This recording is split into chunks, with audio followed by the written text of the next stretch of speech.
en vacances pour le week-end. Je dis départ pour qu'il n'y en ait pas. Hein, c'est un dispositif qui vise à, de façon efficace, dissuader nos concitoyens, pour du moins ceux qui de façon très légère, voire beaucoup plus gravement, envisageraient de partir, pour les dissuader de partir.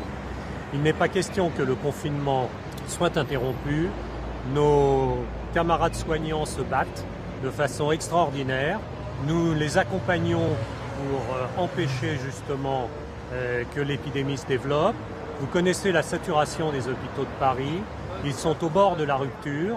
Jusqu'à présent, l'ARS arrive à maintenir une capacité, mais le ralentissement de l'hospitalisation dépend de notre possibilité de maintenir le confinement. Il faut maintenir ce confinement. Ce confinement est nécessaire pour vous, il est nécessaire pour vos familles, mais il est nécessaire également pour les fonctionnaires et les militaires qui font ces contrôles. Il est nécessaire pour ce pays, il est nécessaire pour la patrie. Donc, nous serons extrêmement sévères. Il n'y aura pas de possibilité de départ. Vous assistez d'ailleurs à un contrôle en ce moment. Les gens qui n'ont pas leur attestation, qui n'ont pas de justification, sont empêchés de partir. Les véhicules sont détournés. Il y aura tout au long du week-end sur chacun des péages le même type de dispositif, mais également sur plusieurs portes de Paris, de manière à faire ces filtrages.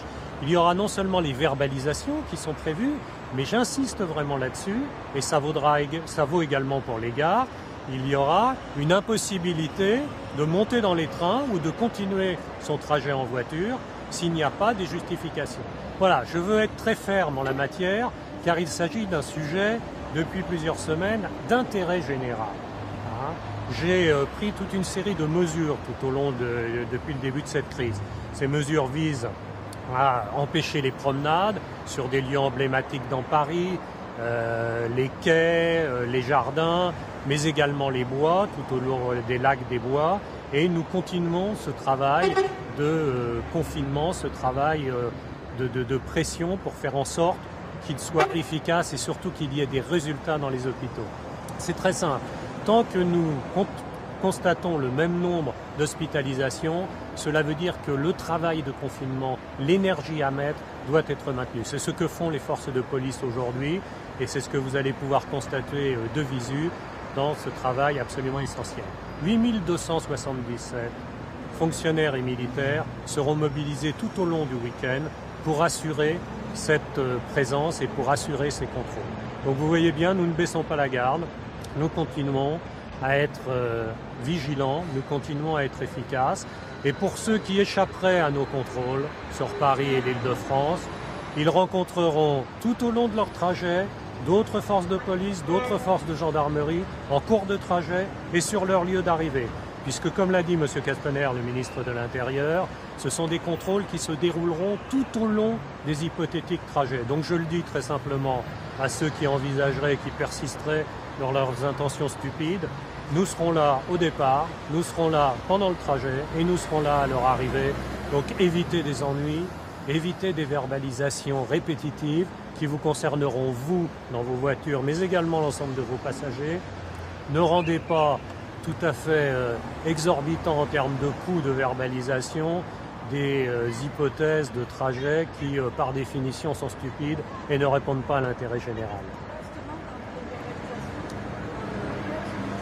Si on se fait attraper sur le trajet, donc pour le conducteur, ses passagers, et si sur le retour à la maison, on se fait aussi contrôler, ça s'ajoute? Bien évidemment, les verbalisations se cumulent en la matière et vous savez que le gouvernement a pris d'autres mesures qui visent à renchérir, à augmenter le niveau de verbalisation, voire même à pénaliser si une multiplication de verbalisations était constatée. Nous réalisons d'ailleurs depuis quelques jours de nombreuses gardes à vue de personnes qui en sont à 10, 12 verbalisations et qui ne veulent rien entendre.